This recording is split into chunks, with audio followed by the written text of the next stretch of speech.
Deep below the soil, roots drink water from below, pulling up through bark and wood. How do trees make water flow? Tiny tubes called xylem move it. Capillary action rise, water climbing every trunk beneath the forest skies. They breathe it out, the trees breathe out. Water vapor fills the air, clouds from above the canopy, and forests make their own rain there. Stomata open on the leaves, releasing what they've held.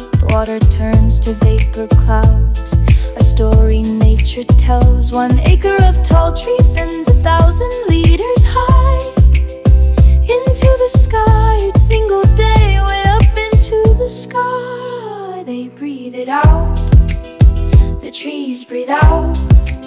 Water vapor fills the air, clouds from above the canopy, and forests make their own rain there.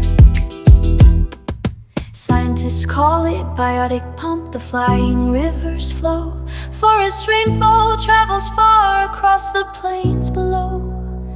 Cut the trees and rain won't fall, the drought moves in so fast. Protect the forests, keep them strong, hold the water in the past. So when you see the rain come down, thank a forest, thank a tree. They're making weather